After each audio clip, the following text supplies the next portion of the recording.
Thank you for the update, Jenna. When your little ones say, Mom, Dad, I'm bored, we have the answer for you. It lies in the Manitoba Museum in the science of cold. And we've got Kevin Mogk joining us there to talk a little bit about, well, going really cold. We're going very cold. Can we start with our glaciers? Because we learned earlier that, well, gravity is affecting the movement of our glaciers. Yeah.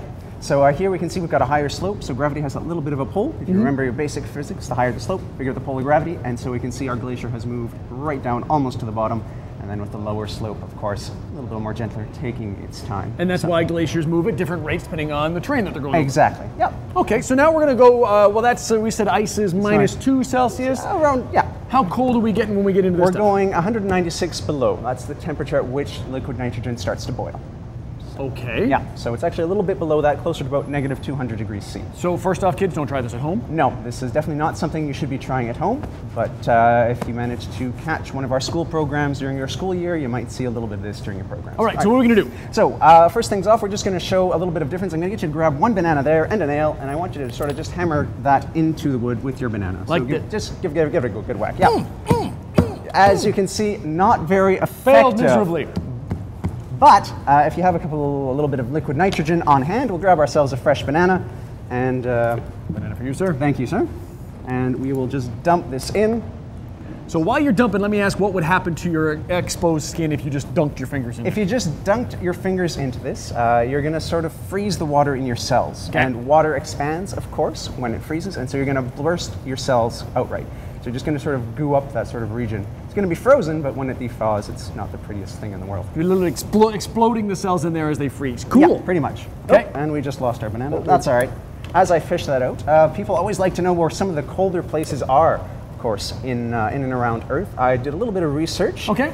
There's a region in Russia that takes the tidal Onegin, I think. I can't quite remember the name, but they hit an average of about -49 in January. Wow. Yeah, but the longest year round goes to Eureka, Nunavut, of all places, that averages about -19, year round. Congratulations. Right. You win or lose, depending on how you see things. Yeah, all right. So, all right, we're going to 1, 2, 3. Perfect. All your fingers still there? Still Good. there. Yes, still intact. This okay. is why we wear gloves. This is why we wear the gloves. All right, so we're going to give this a go. One nice frozen banana. Look at. Oh, it's going in there. It's going in there slowly. We need a little more time. We need a little more time with that banana. As you can see, it didn't freeze all the way through. Still sort of liquid in the center there, not quite frozen. A little more time in there and we'll get it frozen. Yeah. But what else do we learn when it comes to learning about science? Can I list these up? Yep. When it comes to learning about science and the science of cold at the Manitoba Museum. Well, you can definitely come and check out some other fun exhibits we have going on in the Explore Science Zone. We can learn how ice sheets form as well and how deposits from glaciers change our landscape. And also in our planetarium, we have a great show, Ice Worlds. That's right. It talks all about ice here on Earth and the Antarctic ice shelf as well out in our solar system. Because ice is different here because of our water than it is other places, and what we think is cold here is nothing on some places. It's a walk in the park somewhere else. All right, all that fun and all that learning are all available through the Manitoba Museum, and you can find all the links on breakfasttelevision.ca. If the kids are already saying they're bored, doors open at 10 a.m. this morning. They do indeed. Let's freeze another banana. I'm going to take a break. There's still plenty to come on BT. Can we make a sundae? Yeah. Like a banana split?